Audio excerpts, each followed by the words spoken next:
संगत तुम्हासी भजारे विठ्ठला, संगत तुम्हासी भजारे विठ्ठला, नाही तरी गेला जन्म वाया. करिता बरोबरी दुरावसे दुरी, भवाची पुरी भावसी. काही न लगे एक, काही न लगे एक भावची, कारण तुका म्हणे आन विठोबाची. करिता बरोबरी दुरावसे दुरी, भवाची पुरी वहावसी. पांडुरंग करू प्रथमा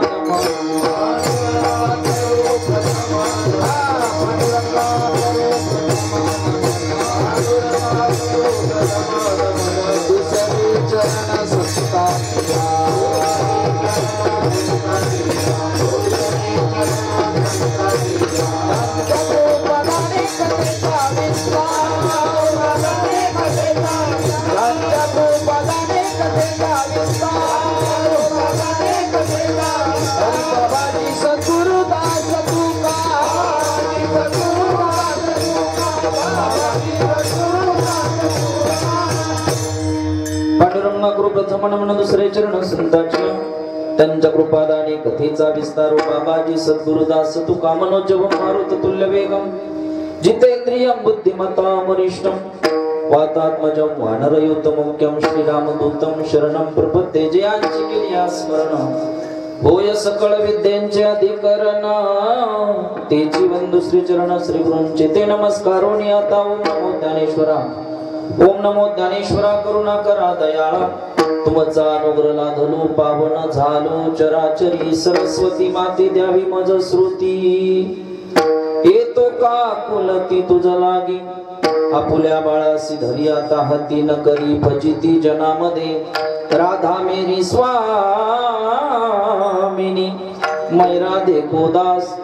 जन्म जन्म मोह दिजिओ, श्री वृंदावन कोबास. पंढरीच्या देवराया दंडवत तुझे पाया, जोडून या कर चरणी देवी तो माता, देवी तो माता. परिसावी विनंती माझी पंढरी माता, परिसावी विनंती माझी पंढरी माता. जोडून या कर चरणी देवी तो माता, देवी तो माता.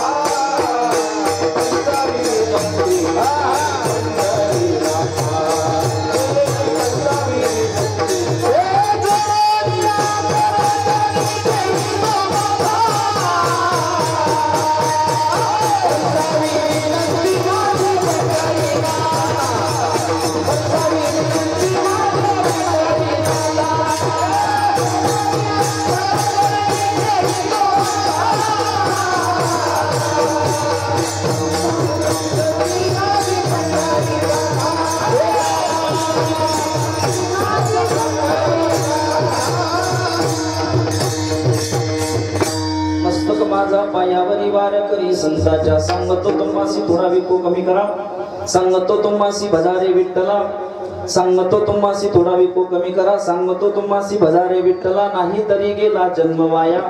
करिता बरोबरी दुरावसे दुरी, भवाची पुरी वहावसी. प्रस्तुत कीर्तन रूपी सेवेसाठी निवडलेला अभंग श्री संत सम्राट विश्ववंद्य महाराष्ट्र भूषण असणारे, नवे नवे अधिकार संपन्न असणारे देहूचे सुप्रसिद्ध साधू जगद्गुरु तुकोबर यांचा उत्कृष्ट असा 3 चरणाचा अभंग सेवेसाठी निवडलेला आहे. विठाला विठाला.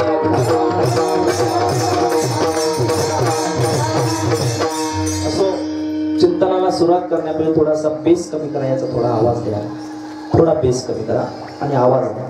चिंतनाला सुरुवात करण्यापूर्वी थोडासा परिहार द्यायचा, तो म्हणजे असा.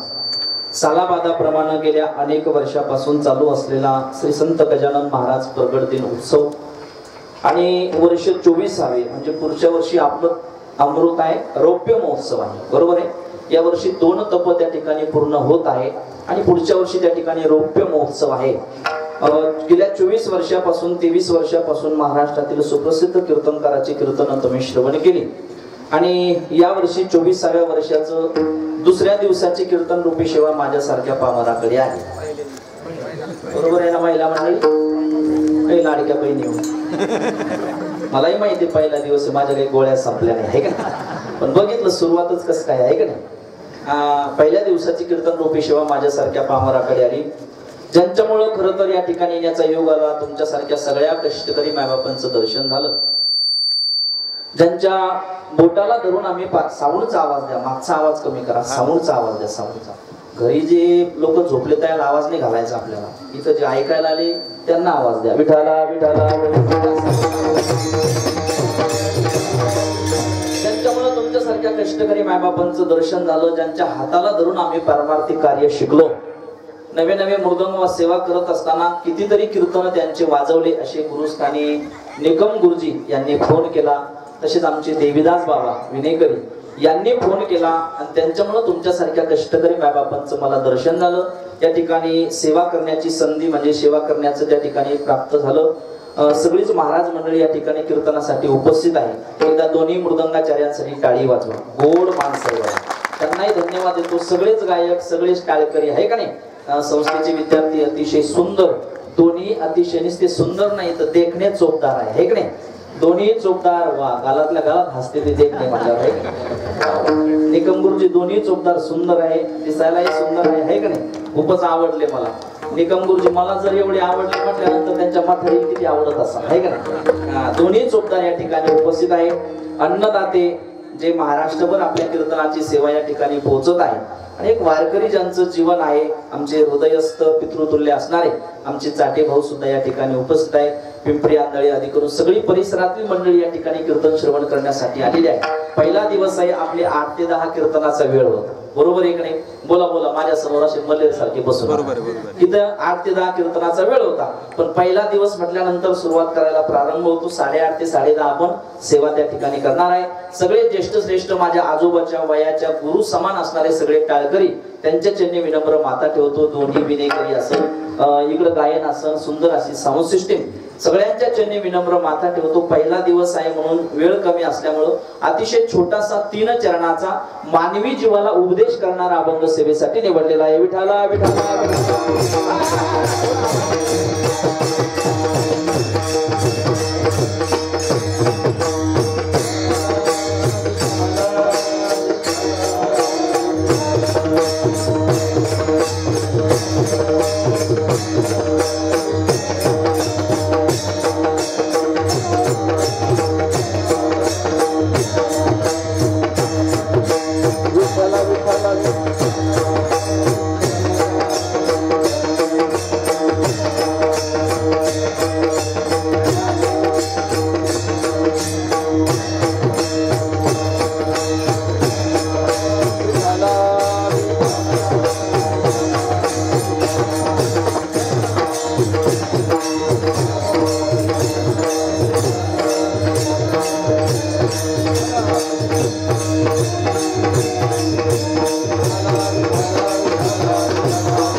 सांगतो तुम्हासी भजारे विठ्ठला, नाही तरी गेला जन्म वाया. नवीन आलेल्या महिला समोर आल्या तर बरं होईल बाबा. ठीक नाही चेके बाबा, तिकडं पाठीमागले मंदिरापर्यंत चालल्यात आहे की नाही. जाऊ उद्यापासून समोर बसत. अभंग जगद्गुरु तुकोबरायांचा आहे, 3 चरणाचा आहे, सगळ्यांच्या परिचयाचा आहे. माझ्याकडे लक्ष द्या. या अभंगामधून तुकाराम महाराज मानवी जीवाला उपदेश करतात. लक्ष नाही का. तुकाराम महाराज तुम्हा आम्हाला या अभंगामधून तुमच्या माझ्या हिताचा मार्ग सांगतात. लक्ष देऊन कीर्तन ऐका बरं. 1 तास आपल्याकडे राहिलाय. काय असं एवढा मोठा खर्च आपण करतोय कीर्तन करून, आणि कीर्तन त्या ठिकाणी सज्जनांनो श्रवण करून माणसामध्ये थोडं तरी परिवर्तन झालं पाहिजे. नाहीतर आम्ही महाराष्ट्रभर कथा कीर्तन करून फिरतोय. 15-15 लाख रुपये एका सप्ताहाची खर्च आहे. लक्ष नाही का. पण जेवढा उत्साहानं आपण सप्ताह करतो, जेवढ्या उत्साहानं खर्च करतो, मला वाटतं तेवढ्या उत्साहानं आपल्यामध्ये बदल होऊ शकत नाही. लक्ष नाही का. म्हणून कथा कीर्तन हे टाइमपास, मनोरंजन, घरी करमत नाही म्हणून या ठिकाणी यायचं. महाराज हसवल, मनोरंजन करल, विनोद करल, या हिशोबाने येऊ नका. कीर्तन हे मनाचं रंजन म्हणजे मनोरंजनाचं साधन नाही, तर शास्त्र सांगतं दादा हे कीर्तन हे उद्धाराचं साधन आहे. कीर्तन चांगलं होय अंग हरिरूप. किंवा ब्रह्मीभूत काया होत असे कीर्तने, कीर्तनाच्या माध्यमातून भगवान परमात्म्याची सुद्धा प्राप्ती होऊ शकते. विठाला विठाला विठाला. कीर्तनामध्ये विषयाला धरून मार्मिक विनोद असावा, लक्ष नाही का? म्हणून सर्वांगाचे कान करून कीर्तन ऐका. सगळी ज्येष्ठ श्रेष्ठ मंडळी या ठिकाणी उपस्थित आहे. कुणाचाही नाम उल्लेख करत नाही. एकाचं नाव घेतलं की दुसऱ्याला राग येतो, आहे की नाही? सगळ्यांच्या चरणी विनम्र माथा ठेवतो. मी सांगत होतो अभंग जगद्गुरु तुकोबरायांचा आहे, 3 चरणाचा आहे, अतिशय छोटा आहे आणि मानवी जीवाला उपदेश करणार आहे. ऐका बरं, गोड आहे. उपदेश करतात या अभंगामधून तुकाराम महाराज. उपदेश करतात म्हणजे तुम्हा आम्हाला तुमच्या माझ्या हिताचा मार्ग सांगतात. काय सांगतात? हिताचा मार्ग सांगतात. सांगतात ते तुमच्या माझ्या हिताचं सांगतात, सांगतात ते अनुभवाचं सांगतात आणि सांगतात ते अधिकारानं सांगतात. विठाला विठाला.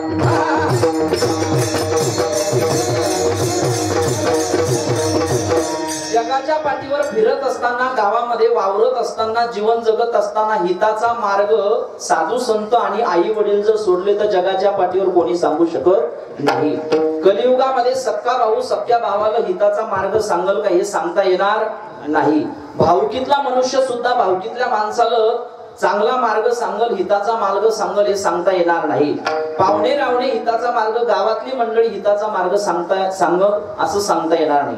पण जगाच्या पाठीवर वैकुंठावून पृथ्वी तलावर आलेले संत आणि ते संत तुमच्या माझ्याकडे बघतात आणि बघून बुडत हे जन न देखावे डोळा येतो कळवळा म्हणून या न्यायाने तुकाराम महाराज तुम्हा आम्हाला तुमच्या आमच्या हिताचा मार्ग सांगतात. सांगतात ते अनुभवाचं सांगतात. सांगणाऱ्याला सुद्धा अनुभव पाहिजे.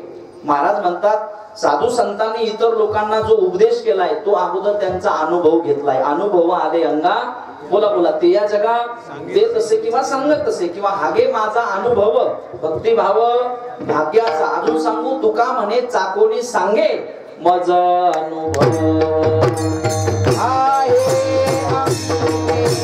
मज अनुभव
अनुभव आहे अंगे. साधू संतांनी गाद्यामध्ये तुकाराम महाराजांनी जो जो आपल्याला उपदेश करा, नाथरायाने जो उपदेश केला त्या गोष्टीचा अगोदर स्वतः अनुभव घेतला, नंतर तुम्हा मला काय केला?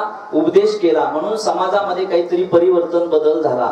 तुका म्हणे चाकुनी सांगे माझा अनुभव आहे अंगे. साधू संत जी गोष्ट सांगतात ती अनुभवाची सांगतात. दुसरी गोष्ट जी सांगतात ते अधिकारानं सांगतात. काय सांगतात बोला, कशी सांगतात? अधिकारानं. पुरुष मंडळी महिला मंडळी, सांगणाऱ्याचा सुद्धा अधिकार पाहिजे. बरं ऐका ऐका ऐका, सांगणाऱ्याचा काय पाहिजे? अधिकार पाहिजे. अधिकार या शब्दाचा अर्थ काय? आधी कर नंतर सांग. मी जर 2 तासाच्या कीर्तनामध्ये तुम्हाला उपदेश करत असल की माळी घाला, तंबाखू खाऊ नका, गुटखा खाऊ नका, आणि गाडीमध्ये बसल्यानंतर मीच गुटखा चोळत असेल तर मला तुम्हाला सांगण्याचा अधिकार आहे का? बोला बोला बोला बोला ना. तुम्ही बोलता का मी फाशी घेऊ आता? बोला बोला बोला. हसून खेळून कीर्तन आहे आपलं. बोला बोला. असे नाराज बसू नका. ते मोदीचे 2000 तुम्हाला आले नाही का? आले तर मग फ्रेश बसा. विठाला विठाला विठाला.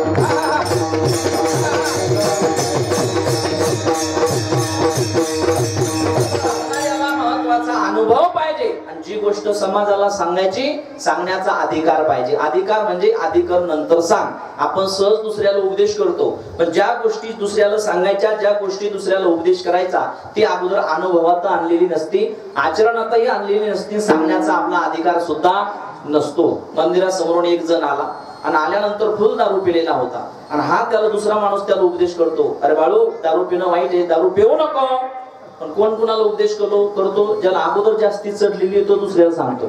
बोला, लक्ष बदल होईल का? नाही म्हणून सांगण्याचा अधिकार पाहिजे आणि सांगणाऱ्याला अनुभव पाहिजे. घडलेलं उदाहरण सांगतो. तुम्ही सगळे शेतकरी आहात, मी सुद्धा एका शेतकऱ्याचं लेकरू आहे. सांगण्याचा अधिकार पाहिजे, अनुभव पाहिजे. कोणी कुणाला उपदेश करावा. एक शेतकरी राजा शेतामधून आला. ऐका बरं, बोर्ड आहे. शेतकरी राजा शेतामधून आला आणि शेतामधून आल्यानंतर फ्रेश वगैरे झाला, चहा वगैरे पत्नीनं आणून दिली. ब्याय माऊली स्वयंपाक करत होती आणि चहा वगैरे पिल्यानंतर तो त्या ठिकाणी खुर्चीवर बसला. बसल्यानंतर त्याला जीवनामध्ये थोडं व्यसन होतं. सांगण्याचा अधिकार पाहिजे. व्यसन होतं. त्यानं उजव्या खिशामध्ये हात घातला, बिडी बाहेर काढली. काय बाहेर काढली? बोला बोला, काय बाहेर काढली? बोलत चला. बिडी बाहेर काढली. आणि बिडी पेटवण्यासाठी कशाची गरज आहे बाळा? माचीस. शंकरपाळ्या कशाची गरज आहे? संस्कारित लेकर आहे. काही पोरं पुढं बसेल असते, सहज म्हणते कोणत्याची? माचीची. म्हणजे त्यांना माहिती आहे की नाही, माचीची गरज आहे. पण डाव्या खिशामध्ये हात घातला तर बिडी पेटवण्यासाठी माचीस त्याच्या खिशामध्ये नव्हती. शेतामध्ये काहीतरी काम करत असताना माचीस पडली होती. त्यानं विचार केला, आता काय करावं? उठण्याचा कंटाळा आला. 8-10 वर्षाचा मुलगा त्याचा अभ्यास म्हणजे स्टडी करत होता. शाळेतून आला होता आणि सहज त्या बापानं त्या मुलाला आवाज दिला. ऐका बरं, बाळू इकडे बरं राजा, इकडे बरं राजा. आता बाळू पळत आला. आज्ञाधारक होता, पळत आला. बाळूला वाटलं शेतातून माझ्या वडिलांना मला काहीतरी काकडी वगैरे खायला आणली. ही जुन्या काळातल्या मुलांना आशा होती, वडील शेतातून आले की मोलवलं पळत यायचे, बरोबर आहे की नाही? मग वडील काहीतरी शेतातून आणल. आता अशा लोक सगळं गेलंय महाराज, मुलांचं लक्ष नाही का? बाप आलाय काय शेतातून गेलाय काय, लेकर आता लक्ष देत नाही. पोरग पळतच आलं. काय पप्पा? बाळू इकडे बरं. बाळू म्हटल्याबरोबर बाळ्या लगेच पळत आला. आता जुन्या काळातले नाव होते, बाळू, बंटी, बरोबर आहे की नाही? पिंट्या, बंड्या, बरोबर आहे? हे जुन्या काळातले नाव होते गुरुजी. आता बाळ्या गेला, बंटी गेला, बबल्या गेला, बंड्या गेला, पिंट्या गेला. आता महिला मंडळी मालिका पाहायला लागल्या आणि त्याला नवीनच नाव पाळलं बा. अशा पाहत्या त्याला सहज नाव म्हणतात, पिलू. काय म्हणतात? पिलू. लक्ष नाही का? आता पिलू कशाचा असतो तुम्हाला माहिती? सहज म्हणतात पिलू.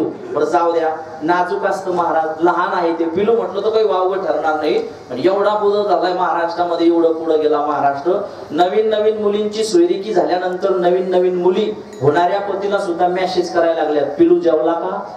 बरोबर आहे, पिलू जेवला का? पण ज्यावेळेस पिलू कुंकवाला येतो, पिलू पाहिला तर 1.5 क्विंटलचा काळा डक.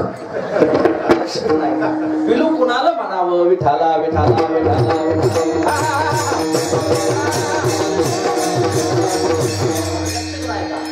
बाळ्या म्हटल्याबरोबर ते पोरग पळत आलं. काय पप्पा? काय बाबा? आज्ञाधारक होतं. काय नाही बाळा, उठायचा कंटाळा आला. ही एवढी बिडी घे. तुझी आई त्या ठिकाणी स्वयंपाक करते, खेड्यापाड्यामध्ये चुलीवर म्हणा, गॅसवर म्हणा. मग सांगण्याचा अधिकार पाहिजे, हे सांगतो मी तुम्हाला. बिडी घे आणि तुझी आई स्वयंपाक करते, तिथून पेटून आण. बाळ्या बिडी हातामध्ये घेतो, चुलीजवळ जातो. माझा एक प्रश्न आहे, पुरुष मंडळी, महिला मंडळी, मुलाला बिडी हातात कशी धरावी हे कोण शिकवतो? बोला. बिड्या पेणारे भरपूर असं नाही तर कोण शिकवतं? बाप शिकवतो. त्याला माहितीये का पुडी कशी फोडावी, आणावी कशी, बिडी कशी पेटवावी? कोण शिकवतं? बाप शिकवतो. बाळू हातात बिडी घेतो आणि जातो चुलीजवळ.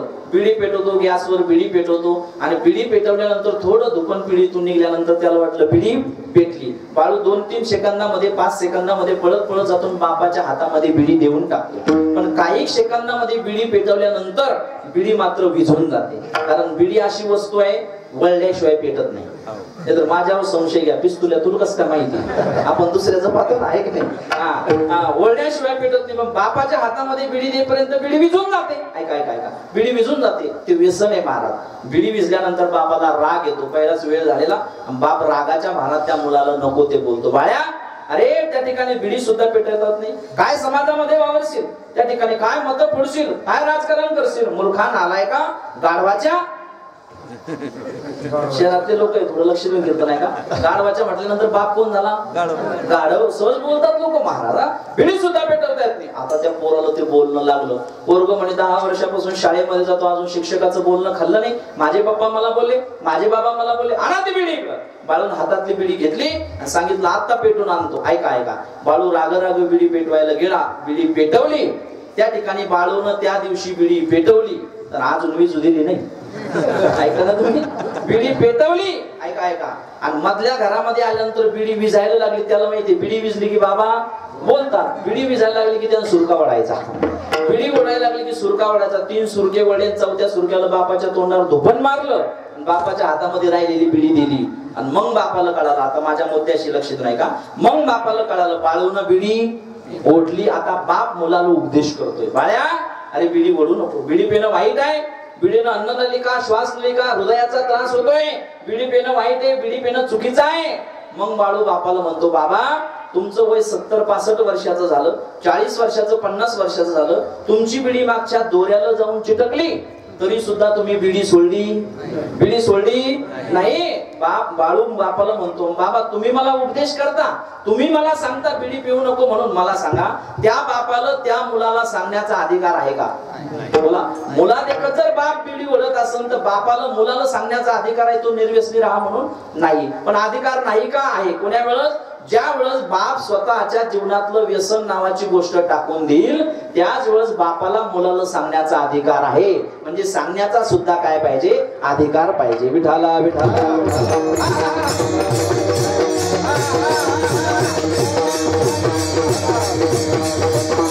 सांगण्याचा अधिकार पाहिजे. सांगतात साधू संत जे सांगतात ते अधिकारानं सांगतात, अनुभवानं सांगतात ते तुमच्या माझ्या हिताचं सांगतात. तसं आजच्या अभंगामधून जगद्गुरु तुकोबराय सुद्धा तुम्हा आम्हाला तुमच्या माझ्या हिताचा मार्ग सांगतात. काय सांगतात? तुकाराम महाराज म्हणतात अनमोल किमतीचा नरदेह भगवान परमात्म्यानं दिला, हा एकदाच आहे, हा नको त्या गोष्टीच्या नादी लागून वाया घालू नका.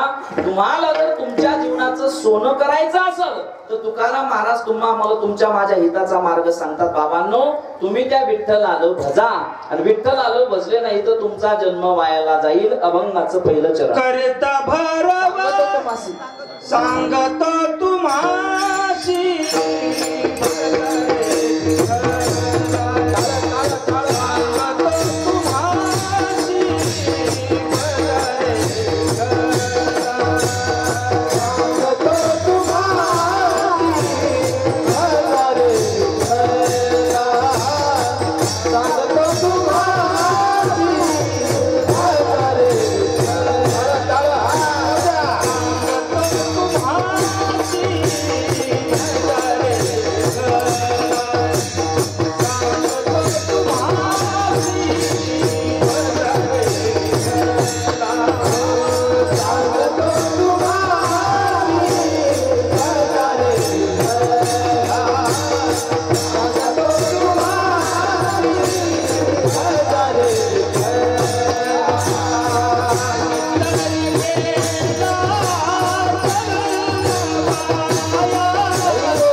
अभंगाच्या पहिल्या चरणामध्ये तुकाराम महाराज तुम्हा आम्हाला तुमच्या माझ्या हिताचा मार्ग सांगतात. काय म्हणतात महाराज?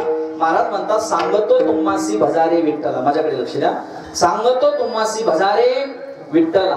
साधकांनी प्रश्न केला महाराज आम्ही विठ्ठल आलं भजलं नाही तर नाही तरी गेला जन्म वाया. म्हणून तुमचा जन्म जर वायाला जाऊ नये असं वाटत असेल तर मी तुम्हाला तुमच्या हिताचा मार्ग सांगतो. सांगतो तुम्हासी भजारे विठ्ठला. महाराजांनी तुम्हाशी शब्द वापरलाय. सांगतो तुम्हासी. तुम्हासी म्हणजे कुणाशी? फक्त टाळकरी मंडळीशी का? नाही. ज्याच्या गळ्यामध्ये माळ आहे त्याशी का? जे मृदंग वाजवतात ते का?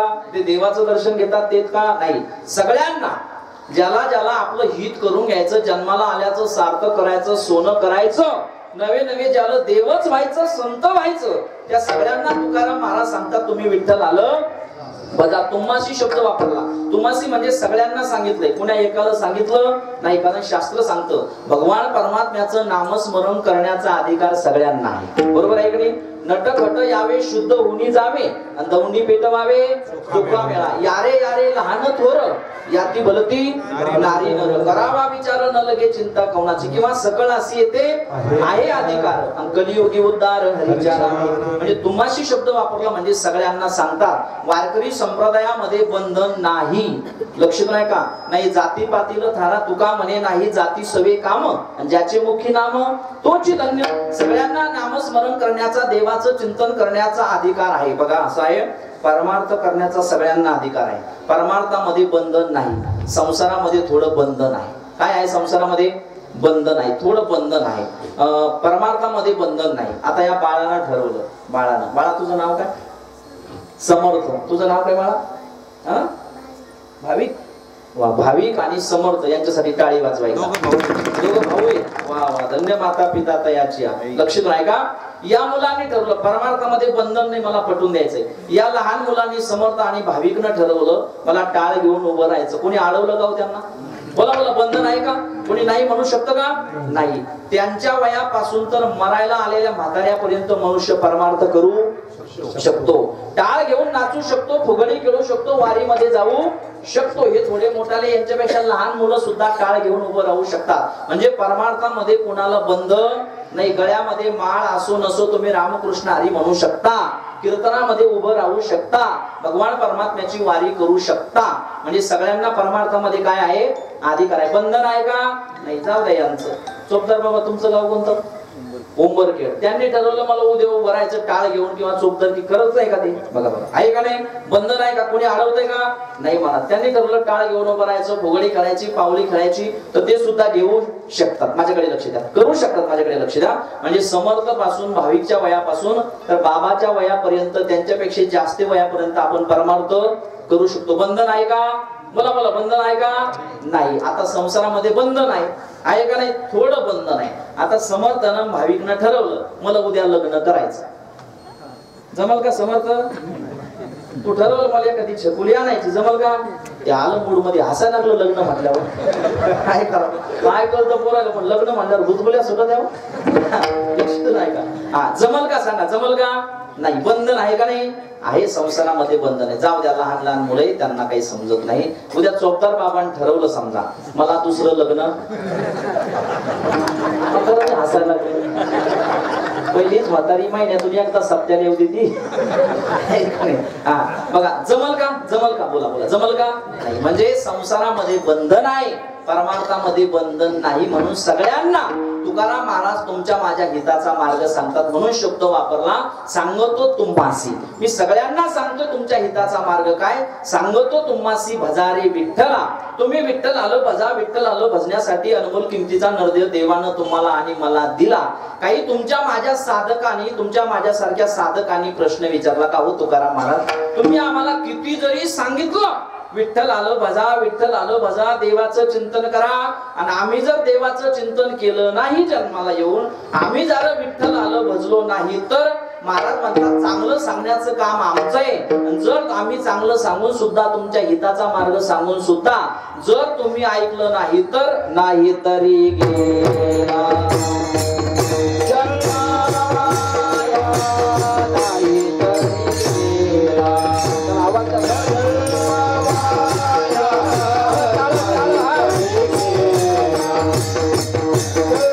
Oh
अभंगाच्या पहिल्या चरणात म्हणून महाराज सांगतात तुम्ही विठ्ठल आलो भजा, तुम्ही विठ्ठल आलो भजा, सांगतो तुम्हासी भजारी विठ्ठल. तुम्ही माझ्याकडे लक्ष द्या, माझ्याकडे लक्ष द्या, मी पायासारखा आहे थोडा, इथं लक्ष द्या. महाराज म्हणतात सांगतो तुम्हासी भजारे विठ्ठला, तुमच्या माझ्या साधक. मला विक्षेप जमत नाही, मला तिकडे लक्ष द्या.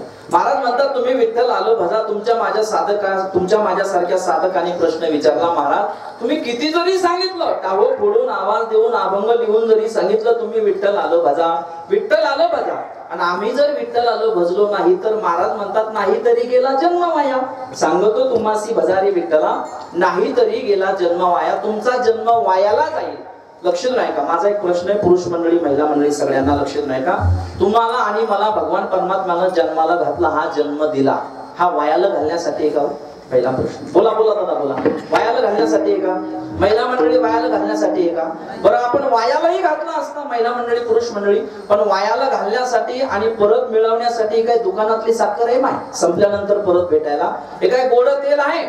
बोला बोला. हे काय शेंगदाणे? लक्ष नाही का? लक्ष नाही का? नाही, एकदाच आहे. महाराज म्हणतात भगवान परमात्म्यानं नरदेव दिला, वाया घालू नका, एकदाच आहे, परत भेटेल याची गॅरंटी नाही. आणि परत भेटावा असं वाटत असेल तर श्री महाराज म्हणतात एक एक योनी कोटी कोटी फेरा आणि मनुष्य देह बारा मग लागे. एका एका योनीमध्ये कोटी कोटी वेळा जन्म घ्यावा लागतो. शास्त्र सांगतं दादा तुमचं आणि माझं पाप आणि पुण्य जेव्हा समान होतं तेव्हा मनुष्य म्हणून भगवान परमात्मा काहीतरी चांगलं कर्म करण्यासाठी या पृथ्वी तलावर तुम्हा आम्हाला जन्माला घालतोय. लक्षात नाही का? म्हणून हा जन्म एकदाच आहे रे, परत नाही. लक्षात नाही का? जी माणसं गेली ती परत आपल्याला दिसली नाही, फक्त फोटो मध्ये त्यांना बघावं लागतंय. छत्रपती शिवाजी महाराज असेल, ज्ञानोबराय असेल, तुकोबराय असेल, वैकुंठाला गेली, समाधी अवस्थेमध्ये गेली, फक्त फोटोमध्ये बघावं लागतंय का? एकदाच आहे, परत भेटेल याची गॅरंटी नाही. आणि एकदाच आहे म्हणून महाराज म्हणतात एवढं चांगलं कर्म करा, एवढं त्या ठिकाणी चांगलं जीवन जगा. महाराज तर याही पुढे जाऊन सांगतात भगवान परमात्म्यानं नरदेव दिला ना, एकदाच आहे. तुम्ही आणि मी जर ठरवलं ना मला देव व्हायचंय, देव काय व्हायचं पुरुष मंडळी? देव, तर आपण देव सुद्धा होऊ शकतो. होऊ शकतो की नाही? महाराज म्हणतात नरदेह निधान लागले हाती, उत्तम सार उत्तम गती, देवची हो म्हणती तरी का चित्ती न धरावा. देव सुद्धा होऊ शकतो आपण, पण आपण देव होण्याचा प्रयत्न कधी केला का? बोला बोला, केला का? नाही. आपण नवरदेव झालो रे. काय झालो आपण? नवरदेव. पण मला सांगा नवरदेव होण्यात फायदा आहे का देव होण्यात? बोला बोला सगळे बोला. नवरदेव होण्यात फायदा आहे का देव होण्यात? देव होण्यात फायदा आहे. पण आता नवरदेव झाल्यावर देव होता येत नाही ना. विठाला विठाला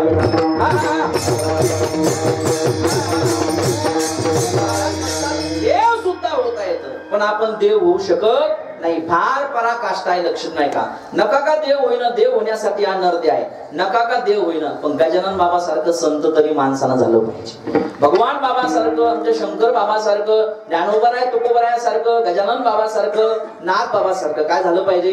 बोला बोला, काय झालं पाहिजे? संत झालं पाहिजे. ऐका, नारदाच्या गादीवरून तुम्हाला सांगणं सोपं आहे, संत झालं पाहिजे, पण संत होणं सुद्धा फार अवघड आहे. ऐकता ना तुम्ही? फार अवघड आहे संत होणं. संत होण्यासाठी पहिल्या अंतःकरणातल्या काही गोष्टी काढाव्या लागतात. काम, क्रोध, लोभ, मोह, मत्सर या गोष्टी काढाव्या लागतात, तेव्हा संत पण निर्माण होतं. जगद्गुरु तुकोबरायाचं जीवन चरित्र जर पाहिलं तर कामही गेला होता. ऐका बरं थोडं चिंतन. क्रोधही गेला होता, कामही गेला होता, क्रोधही गेला होता, लोभही गेला होता. क्रोध कुठे गेला होता तुकाराम महाराजाचा?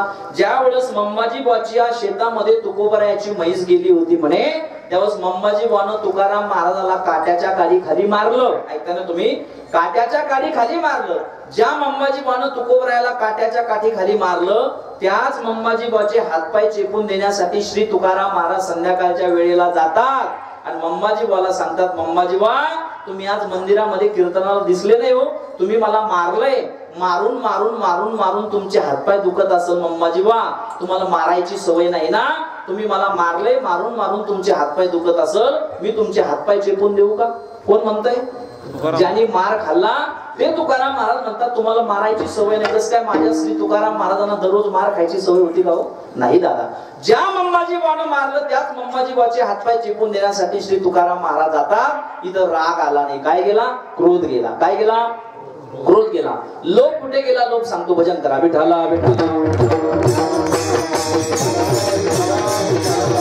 लोक कुठे गेला? लोक ज्यावेळी छत्रपती शिवाजी महाराजांच्या कानावर बातमी गेली श्री तुकाराम महाराज कोणीतरी अवलिया संत जन्माला आले, जगाच्या कल्याण्या संतांच्या विभूती देह कष्ट विधी परोपकारी या न्यायाने तुकोबरायाची कीर्ती श्री त्या ठिकाणी छत्रपती शिवाजी महाराजांच्या कानावर पडली आणि कळालं घरची परिस्थिती नाजूक आहे. तुकोबरायासाठी छत्रपती शिवाजी महाराजांनी काही नजराना पाठवला. ऐकताना तुम्ही? धन संपत्ती माणिक मोती हिरे पाठवले. पाठवल्यानंतर ज्यावेळेस छत्रपती शिवाजी महाराजांचे सेवक घेऊन जातात, जगद्गुरु तुकोबरायाचं भजन चालू आहे, विना आहे, चिपळ्या आहे, रामकृष्ण आहे, श्री विठ्ठल श्री विठ्ठल, आणि ते सेवक आल्यानंतर तुकोबराय डोळे उघडून बघतात तर समोर माणिक हिरे मोती आहे. आणि त्यावेळेस आलेली संपत्ती सुद्धा तुकाराम महाराज या ठिकाणी त्या सेवकांबरोबर काय करतात? परव पाठवतात. तुकाराम महाराज काही पत्र लिहितात, काही अभंग लिहितात. जा छत्रपती शिवाजी महाराजांना जाऊन सांगा या तुमच्या संपत्तीपासून आम्हाला सुख मिळू शकत नाही. तुमचे हेर वित्त धन ते मज मृत्तिके समान. मृत्तिका म्हणजे तुमचं धन हे मला माती समान आहे असं तुकाराम महाराज म्हणतात. तुम्ही तुमच्या भक्त्या ठिकाणी शिवरायांना जाऊन सांगा आम्ही तेने सुखी म्हणा विठ्ठल विठ्ठल मुखी तुमचे हेर वित्त धन ते मज मृत्तिके समान. शिवरायांना जाऊन सांगा आम्ही जर सुखी व्हावा असं वाटत असेल त्यांना तर आम्ही भगवान परमात्माचं नामस्मरण करतो, त्याच्यातच आम्हाला सुख आहे. आलेली संपत्ती सुद्धा वापस पाठवली. घेतलं का काही? बोला बोला, घेतलं का? नाही, परत पाठवली. इथं तुकोबरायाचा काय गेला? लोभ गेला. ऐकता ना तुम्ही? लोभ गेला. आणि तशीच गोष्ट जर आमच्या जीवनात घडली असते आजकालच्या महाराज लोकांच्या, बोला बोला बोला, आता जर नरेंद्र मोदींनी मला फोन केला, करणार नाही नरेंद्र मोदी पण केला, सतीश महाराज गोरगरिबाची लेकरं तुम्ही शिकवता, ही गाडी तुम्हाला लहान होऊ राहिली, आता तुम्हाला एखादी डस्टर फॉर्च्युनर इनोवा क्रेटा देऊ का? मी म्हणत ही लहान होती, BMW द्या, कारण ते तुकाराम महाराज आहे ना, आम्ही फक्त महाराज आहे. विठाला विठाला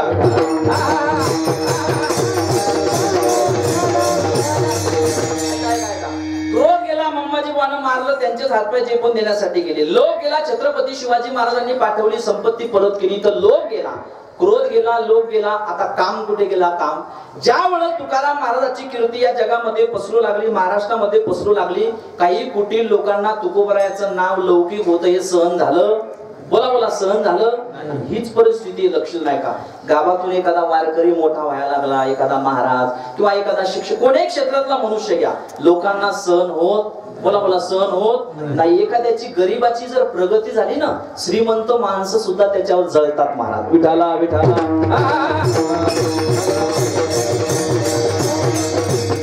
कोणत्या युगात जगतोय दादा आपण? गरीबाच्या लेकरानं जर 2 व्हीलर 4 व्हीलर घेतली, चांगले कपडे घातले तर चांगले चांगले लोक जळतात हो का? श्रीमंतांना चांगल्या गाड्या घ्यावा का? श्रीमंतांना चांगलं जगावं का? गरीबाला काही जीवनच नाही का? लक्ष नाही का? सहन होत नाही महाराज. जवळचे लोक खेद करतात आपल्या जवळचे. ऐकता बरं? एका ताटात जे खातात, एका गाडीत जे बसतात, तेच लोक आपली निंदा करायला लागले. अशी अवस्था तुकोबरायाची झाली होती. आणि तुकोबराय भोराड्यावर भामचंद्रावर भांडणाऱ्यावर भजन करत होते. आणि तुकोबरायाला नाव खराब झालं पाहिजे म्हणून तुकोबरायाचं काम कुठे गेला? एक सुंदर स्त्री तुकाराम महाराजाकडे काही कुटील लोकांनी पाठवली, सांगितलं जा तुकाराम महाराजाला पाठवण्याचं काम कर, जेणेकरून तुकोबरायाचं नाव खराब झालं पाहिजे. तुकोबरायाचं भजन चालू आहे आणि त्या ठिकाणी स्त्री जातीन सांगते माझ्या अंतःकरणातली इच्छा पूर्ण करा. तुकोबराय डोळे उघडतात, बघतात तर तुकोबरायाच्या मुखातून शब्द निघतात, जाई वो तू माते, जाई वो तू माते,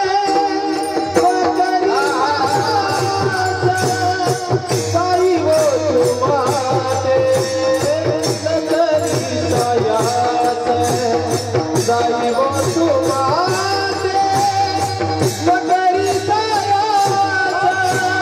जाई वो तू माते, नगरी साया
आलेल्या स्त्रीला आई म्हणून स्वीकार करतात आणि सांगतात जाई हो तू माते न करी सायास आम्ही विष्णुदास तैसे नव्हे. इथं तुकाराम महाराजाचा काम गेला. ऐकताय ना तुम्ही? काम गेला, क्रोध गेला, लोभ गेला म्हणून ते संत झाले आणि ते तुकाराम महाराज तुमच्या माझ्या हिताचा मार्ग सांगतात म्हणून ते संत झाले. लक्ष द्या म्हणून माणसानं देव झालं पाहिजे. माझ्याकडे लक्ष द्या. संत झालं पाहिजे पण संत होण्यासाठी फार सायास आहे. देऊळगाव राजा परिसरातली काही साधक मंडळी तुकोबरायला विचारायला गेली तुकाराम महाराज ऐका बरं ओ तुकाराम महाराज आम्हाला संत व्हायचंय तुमच्यासारखे अभंग आम्हाला लिखाण करायचे आमचे मंदिर झाले पाहिजे घराघरामध्ये फोटो लागले पाहिजे आम्हाला संत व्हायचंय. तुकाराम महाराज म्हणतात पहिली गोष्ट बाबांनो आता कलियुगामध्ये तुम्ही संत होऊ शकत बोला बोला संत होऊ शकत नाही. तुम्ही मृदंग वाजवणारे व्हा तुम्ही गायक व्हा तुम्ही कथाकार व्हा 51 घेणारे कीर्तनकार व्हा. ऐकताय ना तुम्ही? पण तुम्ही संत होऊ शकत नाही का? तुका म्हणे तुम्ही आई कारे कानी आणि आमूचे नाचणी नाचू नका. तुम्ही फक्त संत होणं हे कानानं ऐका. तुकाराम महाराज म्हणतात आम्ही जसा परमार्थ केला आम्ही जसे नाचलो तसा तुम्ही परमार्थही करू शकत नाही म्हणून तुम्ही संत होऊ शकत नाही. तुका म्हणे तुम्ही आई कारे कानी आमूचे नाचणी नाचू नका म्हणून संत होणं सुद्धा अवघड आहे. माणसानं देव झालं पाहिजे संत झालं पाहिजे. आपण देवही होऊ शकत नाही बोला बोला आणि संत येऊ शकत नाही. फार सायासी. ऐका लक्ष देऊन ऐका. माझा प्रवास सुखाचा होईल एक वाक्य घरी घेऊन जा. देव होऊ नका. ऐका बरं गोड आहे. देव होऊ नका नाही आपण होऊ शकत. संत होऊ नका तेवढा त्याग आपण जीवनामध्ये करू शकत नाही. फार त्याग करावा लागतो संत होण्यासाठी. किती त्याग करावा लागतो सांगू का? बायको जरी वारलं तर म्हणावं लागतं बरे झाले देवा निघाले दिवाळे. सोपं आहे काय? बायको जरी वारली एकुलती एक पत्नी जरी वारली तर म्हणावं लागतं बरे झाले देवा निघाले दिवाळे आणि बरे या दुष्काळे पिढा गेली. तुकोबरायची पत्नी वारली तर तुकाराम महाराज म्हणतात चांगलं झालं. पत्नी माहिती का? बायको बायको तुम्ही शहरातली वाईफ कळालं ना तुम्हाला? लक्ष नाही का? बायको जरी वारली तरी म्हणावं लागतं बरं झालं. हा तुकाराम महाराजाचा परमार्थ आहे. आपल्याकडनं शक्य आहे का? बोला बोला बोला. न जाणो एवढ्या पुरुष मंडळीपैकी एखाद्या म्हाताऱ्याला आजोबाला घरी येऊन फोन आला बाबा तुमची म्हातारी गेली. जाऊ नाही तसं कालावधीपर्यंत आता पण गेली तर म्हातारा कीर्तन ऐकल का? बोला बोला बोला ऐकल का? नाही महाराज. कुठं तुकाराम महाराजाचा परमार्थ हो कुठं आपला परमार्थ. पण म्हाताऱ्यानं म्हातारीसाठी घरी जावं पण म्हातारीचं म्हाताऱ्यावर खरं प्रेम असतं का? बोला बोला. बायकोचं नवऱ्यावर खरं प्रेम असतं का? बोला बोला बोला बोला. अरे आता कळालं म्हणून तुम्ही नाही म्हणून हो म्हणून उभे राहिलेले बाहेर गावचे म्हणून ते नाही म्हणू शकते हो म्हणू शकते. तुम्हाला माहिती बायकोचं खरं प्रेम नाही म्हणावं सकाळी चहा नाही बिस्किट नाही ऐक नाही. लक्ष नाही का? बायको प्रेम करती पण स्वार्थापोटी. ऐका बरं तुकोबरायचं प्रमाण सांगतोय. बायको प्रेम करती पण स्वार्थापोटी खरं प्रेम करती 2 वर्ष. किती वर्ष? बोला बोला किती वर्ष? 2 वर्ष. संसारातलं प्रेम रिवर्स येतं. रिवर्स ऐकताय ना तुम्ही? परमार्थातलं प्रेम वाढत जात. ऐका बायको फक्त प्रेम करती 2 वर्ष. एकदा का त्या मायमावलीला लग्न झाल्यानंतर एखादा मुलगा झाला तर खरं सांगा बायकोचं अर्ध प्रेम जातं मुलावर अर्ध लक्ष जातं मुलावर आणि अर्ध लक्ष राहतं पतीवर अर्ध प्रेम राहतं पतीवर. प्रेम कमी होतं का नाही? एकदा का तो मायमाऊलीचा मुलगा मोठा झाला आहे काय त्या मायमाऊलीचा मुलगा मोठा झाला आणि मुलाचं लग्न झालं आणि मुलाला मुलगा झाला मग म्हातारीचं अर्ध प्रेम जातं नातवावर अर्ध प्रेम जातं मुलावर अर्ध प्रेम नातवावर अर्ध प्रेम मुलावर. मग म्हाताऱ्याच्या कुत्र्याच्या भाकरी सगळंच मांडवावर होय ढोरायचं. बरोबर आहे का? तुझा डब्बा पार्सली पिस्तुल्या तिथं. ऐका बरं हे संसारातलं प्रेम आहे. लक्षण किती प्रेम करा स्वतःच्या पत्नीवर नको त्या सुख दुःखाच्या गोष्टी सांगा. ऐका सोनं नाणं कपडे द्या. ज्या बायकोवर आपण एवढं प्रेम करतो पुरुष मंडळी ऐका सावध व्हा. गजानन बाबाच्या मंदिरासमोर आपण बसलोय. ज्या पत्नीवर मुलाबाळावर आपण प्रेम करतो दादा आपल्यावर संकट आल्यानंतर आपण म्हातारे झाल्यानंतर आपलीच बायको आपल्या मरणाची वाट बघते. महाराज म्हणतात बाईल म्हणे खरं मरता तरी बरे आणि नाशी येले घर थुंकून या. म्हाताऱ्याला म्हणते म्हातारा मरत का नाही काय कुठं लपला असल म्हणून सावध व्हा. त्या ठिकाणी महाराज म्हणतात सावध होणी भजनी लागा देव करा कैवारी आपुनी आपण करा सोडवण. विठाला विठाला विठाला.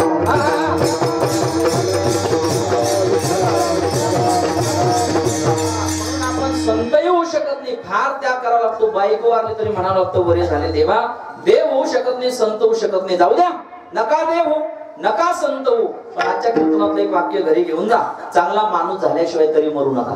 काय वा, चांगला माणूस तरी होणं आपल्या हातात आहे का नाही.